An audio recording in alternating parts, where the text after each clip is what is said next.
आप सभी लोगों का स्वागत है प्रिसा IAS online and offline class में। जैसा कि अभी तक की क्लासेस में प्रीवियस क्लासेस में एनसीईआरटी की श्रृंखला में हमने geography, environment, general science, history, ये सारी चीजें हम स्टार्ट कर चुके हैं क्लास वाइज।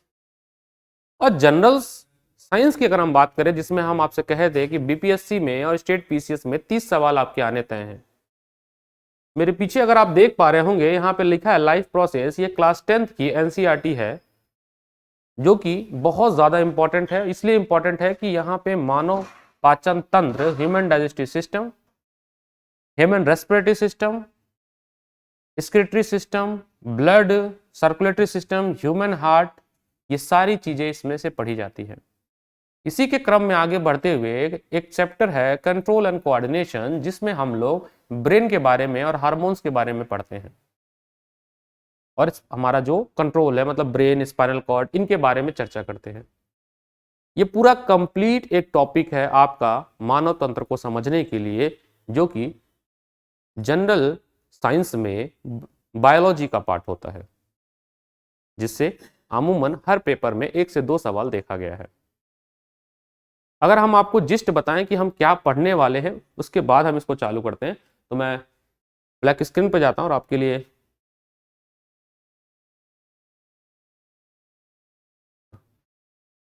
देखिए हम क्या पढ़ेंगे जनरल साइंस में।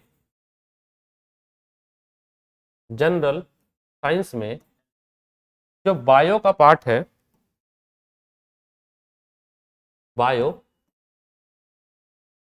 बायोलॉजी में हम लोग को पढ़ना है ह्यूमन, मानव पाचन तंत्र, ह्यूमन डाइजेस्टिव सिस्टम,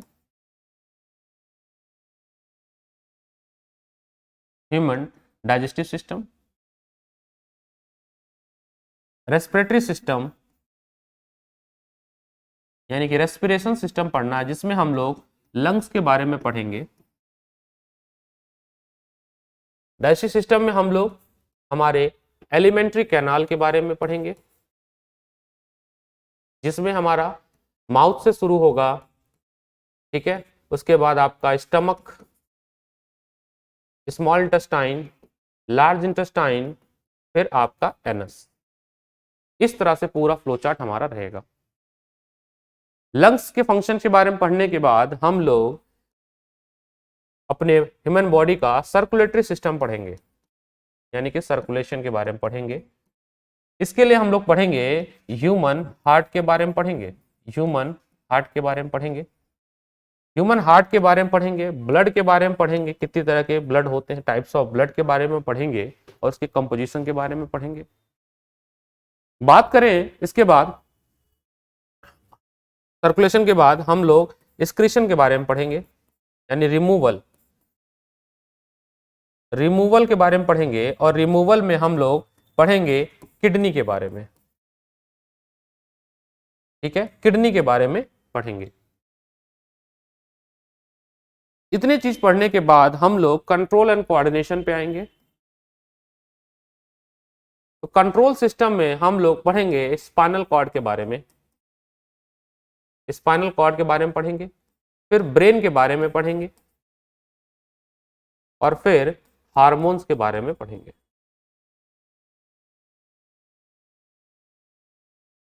ये पूरा का पूरा आपका जनरल साइंस का पार्ट होगा।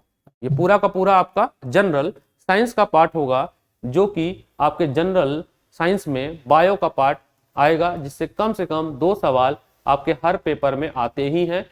और जनरल साइंस 30 क्वेश्चन कवर करता है। जनरल साइंस की श्रृंखला में हम आपको अभी तक केमिस्ट्री पढ़ा चुके हैं, ठीक है। केमिस्ट्री का एक लेक्चर जो है ऑलरेडी कार्बन का आपको ऐप पे मिल गया होगा, जो भी बच्चे हमारे ऐप को एक्सेस कर रहे होंगे। और साथ ही साथ आप लोग हमारा यूट्यूब चैनल भी सब्सक्राइब करेंगे, वहां पे भी आपको बहुत सारी चीजें अपकमिंग आ रही होंगी, ठीक है।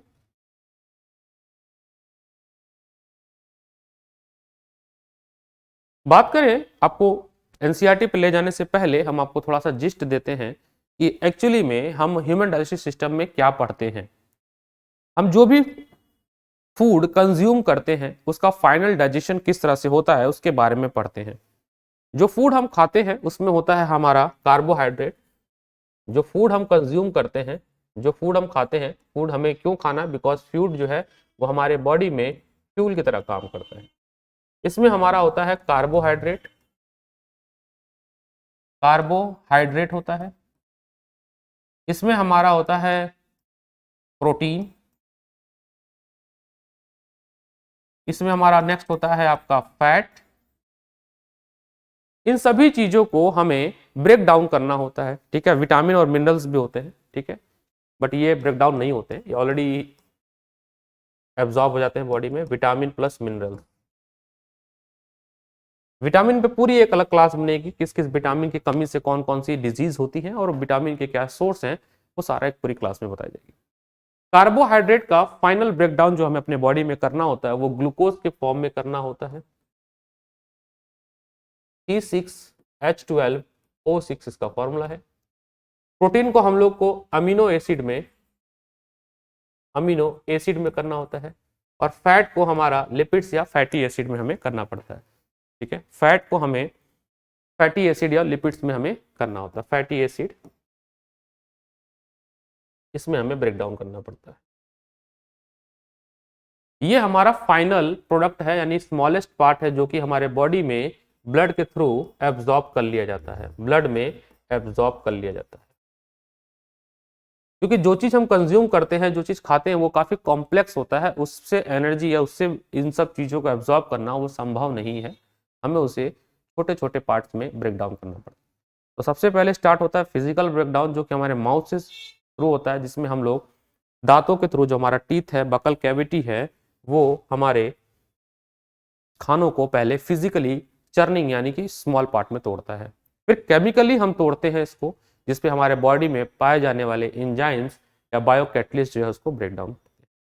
तो एक फ्लो चार्ट में आपको समझाता हूं, फिर हम आपको एनसीईआरटी पे आते हैं।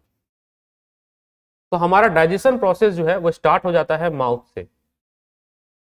ये अपना माउथ है, ठीक है, यहां से हमारा डाइजेशन प्रोसेस स्टार्ट हो जाता है, और माउथ में हमारा होता है सलेवरी ग्लैंड। बात करें, ये सलेवरी ग्लैंड जो है ये सिक्रीट करता है सलाइवा। क्या सिक्रीट करता है? सलाइवा, ठीक है। सलाइवा कंटेन करता है सलाइवरी एमाइलेज, सलाइवरी एमाइलेज। ये सलाइवरी एमाइलेज क्या करता है, हमारे माउथ को वाटरी सब्सटेंस में कन्वर्ट करता है, और साथ ही साथ जो फूड है उसको सिंपल मॉलिक्यूल में ब्रेक डाउन करने का काम करता है, सिंपल मॉलिक्यूल में ब्रेक डाउन करने का काम करता है। और इसी सिंपल मॉलिक्यूल को हम लोग माल्टोज कहते हैं। It is a simple compound of sugar, simple compound of sugar. Formula वही रहेगा C6H12 बस। इसके बाद ये हमारा फूड पाइप है, इससे स्टमक, इससे होते हुए जी शेप स्टमक में हमारा फूड इंटर करता है, ठीक है। जो फूड है वो ये आपका फूड पाइप यानी इसोफेगस, इससे इंटर होते हुए फूड हमारा जो है स्टमक में इंटर करता है, स्टमक में इंटर करता है।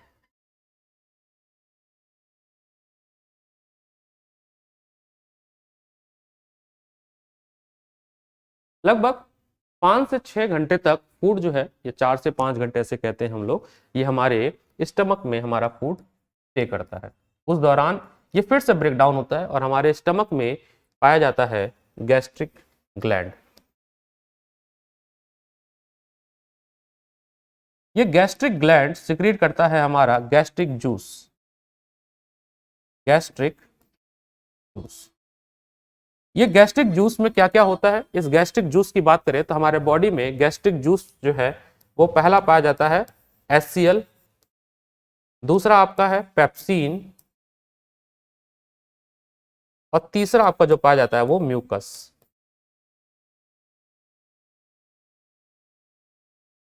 बात करें तो फर्स्ट स्टेप जो होता है हमारा डाइजेशन का, फर्स्ट स्टेप हमारा माउथ में ही चालू हो जाता है। तो यहीं पे फर्स्ट स्टेप आपका है कि जो डाइजेशन प्रोसेस है वो माउथ में चालू होता है, फर्स्ट स्टेप।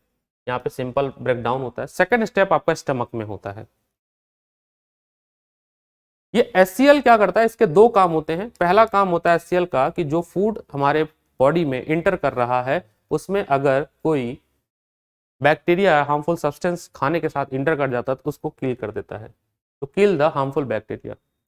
दूसरा जो काम होता है HCl का, ये क्या करता है, जो पेप्सिन है इस पेप्सिन को जनरेट करता है, यानी एक्टिव करता है। अब पेप्सिन को एक्टिव इसलिए करता है क्योंकि पेप्सिन जो है वो प्रोटीन को तोड़ने में हेल्प करता है। किसको ब्रेक डाउन करता है, प्रोटीन को। पेप्टोस और प्रोटियोस में सिंपल कंपाउंड ऑफ प्रोटीन को तोड़ने में पेप्सिन का, यानी कि पहली बार अगर आपसे कोई पूछे कि पहली बार प्रोटीन कहाँ टूटता है, तो पहली बार प्रोटीन जो है आपका टूटता है स्टमक में पेप्सिन के द्वारा। अच्छा, एक बार पूछा गया था कि जो एडल्ट में ये हमारा जो माउथ से लेके एनस तक होता है इसको हम लोग एलिमेंट्री कैनाल कहते हैं, और एलिमेंट्री कैनाल की लंबाई कितनी होती है, तो आपको जान के हैरानी होगी ये 30 फीट की होती है। 30 फीट हमारे एलिमेंट्री कैनाल की जो लंबाई होती है, एलिमेंट्री कैनाल की जो कि माउथ से चालू होकर एनस तक जाती है, इसकी कुल लंबाई 9 मीटर यानी कि 30 फीट की होती है। काफी लंबी ये पूरी सिस्टम होती है जो कि हमारे बॉडी में कॉम्पैक्ट डिजाइन में एडजस्टेड रहती है। तो हम पेप्सिन पे आते हैं। हमने कहा कि पेप्सिन जो है ये प्रोटीन को तोड़ता है सिंपल फॉर्म में, ठीक है, पेप्टोस और प्रोटियोस में तोड़ता है।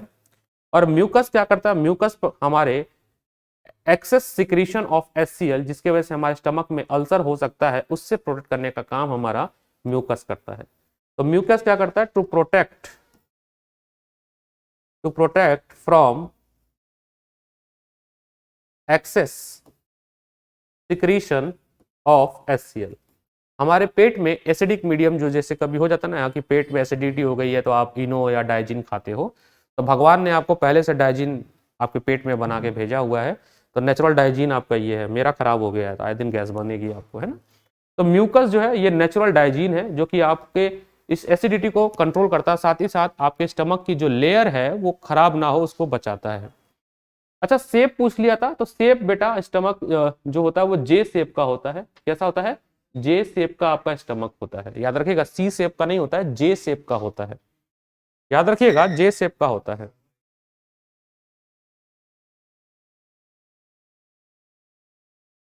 ठीक है,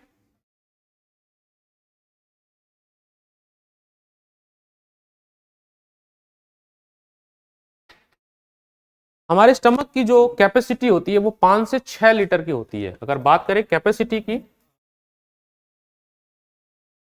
बात करें तो 5 से 6 लीटर की कैपेसिटी होती है हमारे स्टमक की। हमारे स्टमक की कैपेसिटी होती है 5 से 6। और बेटा आपसे पीएच पूछ लिया गया तो स्टमक की जो पीएच होती है वो 1.5 से 3.5 होती है।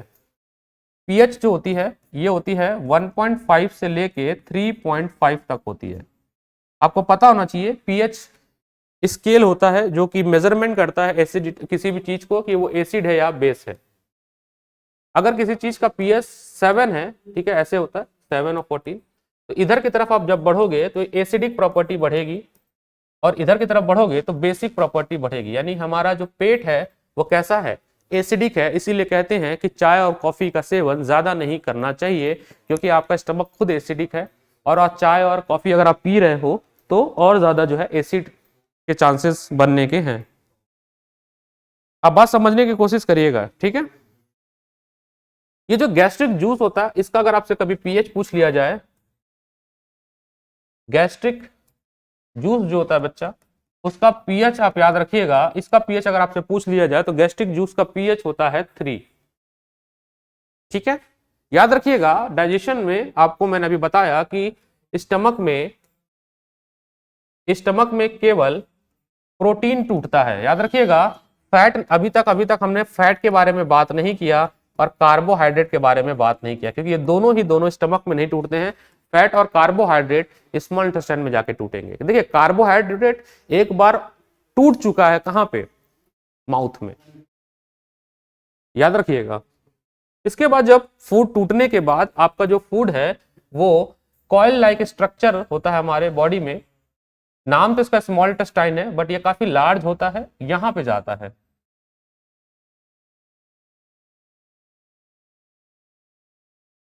ठीक है, स्मॉल इंटेस्टाइन। ठीक है, स्मॉल इंटेस्टाइन।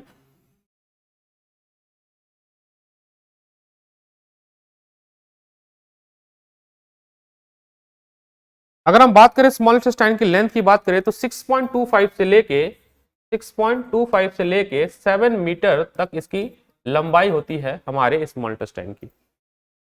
इसी स्मॉल इंटेस्टाइन में जब खाना है वो ऊपर से जब नीचे आ रहा होता है तो ये एसिडिक फूड होता है, और ये एसिडिक फूड को हमें बेसिक करना पड़ता है, और इसी बेसिक करने के क्रम में हमारा एक अगला ऑर्गन है, वो है हमारा लीवर।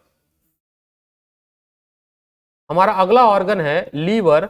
ठीक है, लीवर को हिंदी में शायद गुर्दा कहते हैं ना, लीवर गुर्दा। क्यों भैया, लीवर को गुर्दा ही कहते हैं ना। वो कौन सी कहावत थी, एक दांत भले दो दे देना, नहीं ऐसे लीवर की किडनी थी, किसी का था ये कहानी, छोड़ो मेरे को क्या ही करना है। और इसलिए लीवर सिक्रीट करता है एक बाइल जूस, सिक्रीट करता है बाइल जूस, जो कि इस गाल ब्लैडर में स्टोर होता है, गाल ब्लैडर। और ये बाइल जूस जो होता है ये सिक्रीट करता है बाइल जूस, बाइल जूस। और ये बाइल जूस जो होता है ये दो काम करता है, बाइल जूस जो है वो दो काम करता है। पहला काम ये करता है कि जो खाना आपका आ रहा है एसिडिक, उसको बेसिक बनाने में हेल्प करता है।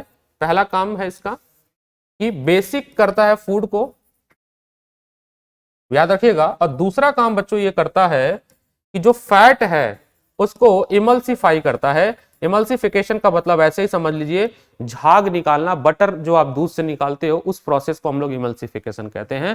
देखिए ब्रेक डाउन नहीं करता है, इसमें थोड़ा सा पता होना चाहिए कि ब्रेक डाउन नहीं करता है, ठीक है, इमल्सिफाई करता है। और ये इस तरह से स्मॉल इंटेस्टाइन में यहाँ पे आके मिल जाता है, जो हमारा खाना आ रहा है वो बेसिक यहाँ पे बेसिक हो जाएगा। इसी के साथ साथ यहाँ पे एक और चीज होती है, लीफ लाइक स्ट्रक्चर होती है, जिसको हम लोग पैंक्रियास कहते हैं। पैंक्रियास, ये पैंक्रियास जो है ये जूस सिक्रेट करता है, जिसको कहते हैं पैंक्रियाटिक जूस। पैंक्रियाटिक जूस तीन तरह के होते हैं, ठीक है, पैंक्रियाटिक जूस तीन तरह के होते हैं। एक होता है आपका trypsin, trypsin, lipase,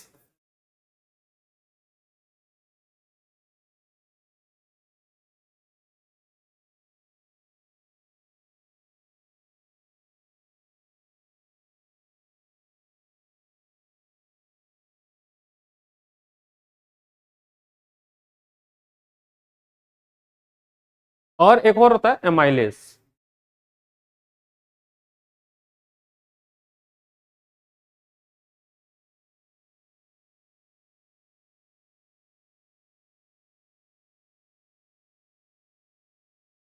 pancreatic juice जो है ये तीन तरह का होता है, जो कि स्मॉल इंटेस्टाइन में सिक्रीट करता है पैंक्रियाटिक, पैंक्रियास के थ्रू। बात करें ट्रिप्सिन की, तो ट्रिप्सिन क्या करता है, ये प्रोटीन को फिर से तोड़ता है। जो स्मॉलर प्रोटीन आपका टूट चुका था पहले, कहां टूट चुका था, पहली बार जो है वो स्टमक में टूट चुका है, उसको फाइनली ये ब्रेक डाउन करता है सबसे छोटे पार्ट में, जिसको कहते हैं हम लोग अमीनो एसिड में तोड़ता है। ट्रिप्सिन के बाद आपका लाइपेज क्या करता है, ये फैट को तोड़ता है। जो फैट है इसको ब्रेक डाउन करता है फाइनल प्रोडक्ट में फैटी एसिड में, फैटी एसिड में तोड़ता है। और तीसरा जो है लाइपेज के बाद है आपका एमाइलेस। एमाइलेस क्या करता है, ये आपके कार्बोहाइड्रेट को फाइनली कन्वर्ट करता है ग्लूकोज में। समझिएगा ये सारे फाइनल प्रोडक्ट है जो कि पैंक्रियाटिक जूस द्वारा किया जाता है। कहां पे किया जाता है, याद रखेंगे, ये किया जाता है आपके स्मॉल इंटेस्टाइन में। कहां पे, स्मॉल इंटेस्टाइन में किया जाता है। यहां पे सारा ब्रेकडाउन हो चुका है, अब इसके आगे कोई ब्रेकडाउन नहीं होगा, इसके आगे आपका होगा एब्जॉर्प्शन। तो ये टूटने के बाद जो है स्मॉल इंटेस्टाइन में ही एक फिंगर लाइक प्रोजेक्शन पाया जाता है, ठीक है, एक फिंगर लाइक प्रोजेक्शन पाया जाता है, जिसको हम लोग कहते हैं विलाई। क्या बोलते हैं, विलाई। ये जो विलाई होता है इसके अंदर पाए जाते हैं बहुत सारे ब्लड कैपिलरीज। क्या पाए जाते हैं बच्चों, ब्लड कैपिलरीज पाए जाते हैं, ब्लड कैपिलरीज पाई जाती हैं। ये ब्लड कैपिलरीज एक सिंगल सेल इतनी थिक होती है, मतलब उतनी पतली होती है, और ये इसका काम होता है एब्जॉर्प्शन। तो जो खाना आपने खाया जो टूट चुका है अब उसको समय आ चुका है एब्जॉर्ब करके ब्लड में देने का। ये विलाई आपको हम बता दें, ये विलाई जो है ये लार्ज इंटेस्टाइन में भी पाया जाता है। ठीक है, उसके बाद ये जाता है टूटने के बाद खाना, अब जो भी चीजें बच गई वो जाती हैं आपकी लार्ज इंटेस्टाइन में। ठीक है, लार्ज इंटेस्टाइन में विलाई प्रेजेंट है जहां पे फाइनल एब्जॉर्प्शन होता है वाटर का। तो लार्ज इंटेस्टाइन में आपका फाइनल एब्जॉर्प्शन होता है, किसका बच्चों? वाटर का, या एक्सेस वाटर का एब्जॉर्प्शन होता है। उसके बाद जो वेस्ट है वो निकल जाता है आपका एनएस के द्वारा। तो ये कुछ एक आपका पूरा फ्लो चार्ट था जो मैंने समझाया कैसे कैसे ब्रेकडाउन होता है। अब हम एनसीईआरटी पे आते हैं, क्योंकि एनसीईआरटी हमें आपको समझाना था कि हमने एनसीईआरटी में ये सारी चीजें दी गई हैं, इसलिए मैंने आपको पढ़ा दिया। अब हम एनसीईआरटी पे आते हैं ताकि आपको लगे कि सब कुछ आपको एनसीईआरटी से ही दिया गया है। Let's come to the NCERT. Okay, अब देखिए मैं सारी चीजें आपको नहीं बताने वाला हूं कि लाइफ प्रोसेस किसको कहते हैं। लाइफ प्रोसेस क्या होता है? The set of all process that is required for the survival of human kind और एनी एनिमल। ठीक है, जिंदा रहने के लिए वो सारी प्रक्रिया जो शरीर में हो सकती है, खाना खाने से लेके पचाना, उसको से एनर्जी बनाना और रिमूव करना, ये सब कुछ लाइफ प्रोसेस का पार्ट है। ठीक है, ये सारी आप एक बार पढ़ लीजिएगा, कुछ बहुत खास नहीं है। अगली बात है न्यूट्रिशन। न्यूट्रिशन का क्या मतलब होता है? यहाँ पे दो कीवर्ड आपका आएगा, एक आएगा न्यूट्रिशन और एक आएगा न्यूट्रिएंट। तो आपको बता दें, न्यूट्रिशन का मतलब होता है किसी भी फूड को कंज्यूम करने के तरीके को हम लोग न्यूट्रिशन कहते हैं। तो या तो हम खाना खुद बना सकते हैं या किसी और का बना हुआ खाना खा सकते हैं। अगर हम खुद बनाते हैं तो ऐसे मोड ऑफ न्यूट्रिशन को हम लोग ऑटोट्रॉफिक न्यूट्रिशन बोलते हैं। और ये कौन करता है? ये करते हैं ग्रीन प्लांट्स करते हैं, या जिनके पास जो है क्लोरोफिल होता है वो करते हैं। कुछ ब्लू ग्रीन एल्गीज भी करते हैं। तो ऑटो का मतलब होता है सेल्फ, ट्रॉफिक मतलब होता है एनर्जी। खुद की एनर्जी बनाने वाले को हम लोग ऑटोट्रॉफ्स कहते हैं। ठीक है, या देखिए ऑटो ट्रॉफ अगर आप बहुत ध्यान से पढ़ेंगे तो दो शब्द मिलेगा, एक ऑटो का मतलब होता है सेल्फ और ट्रॉफिक का मतलब होता है एनर्जी। तो ऐसी एनर्जी जो खुद आप बनाते हैं उसको हम लोग ऑटोट्रॉफिक कहते हैं, और जिस प्रोसेस के थ्रू बनाते हैं उस प्रोसेस को हम लोग फोटोसिंथेसिस बोलते हैं। और आपको जान के हैरानी होगी कि बीपीएससी के एग्जामों में फोटोसिंथेसिस के बारे में कई बार पूछा जा चुका है। फोटोसिंथेसिस करने के लिए ग्रीन प्लांट के पास एक खास तरह का सेल होता है, या कह सकते हैं और सिस्टम होता है, ऑर्गेनिज्म, जिसको कहते हैं क्लोरोफिल, जिसको हम लोग कहते हैं ग्रीन पिगमेंट। क्लोरोफिल यह क्लोरोफिल क्या करता है कि कार्बोहाइड्रेट बनाता है नेचर में प्रेजेंट CO2 के मदद से, सनलाइट की मदद से। ठीक है, उसके मदद से जो है वो अपना फूड यानी कार्बोहाइड्रेट बनाता है और स्टोर कर लेता है, जो उसको जब भी उसको जरूरत पड़ती है। ठीक है, इन द फॉर्म ऑफ जो भी आप स्टार्च। ठीक है, एक्सेस कार्बोहाइड्रेट है वो किस फॉर्म में स्टोर होता है ये भी पूछा जाता है आपसे, वो होता है ग्लाइकोजन के फॉर्म में स्टोर होता है। ये रिएक्शन बहुत इंपॉर्टेंट है, आपको ये रिएक्शन आपको पता होना चाहिए, क्योंकि इसमें से कहीं से भी सवाल बनाया जा सकता है इस रिएक्शन को तोड़ के। ठीक है,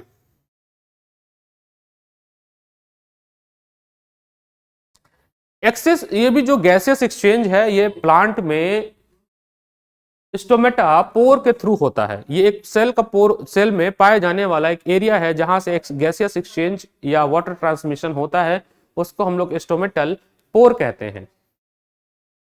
ये सारी चीजें मैं आपको अगला है हेटरोट्रॉफिक ऐसी व्यवस्था है न्यूट्रिशन का जिसमें हम खुद खाना नहीं बनाते, किसी और के द्वारा बनाए गए भोजनों का हम उपयोग करते हैं।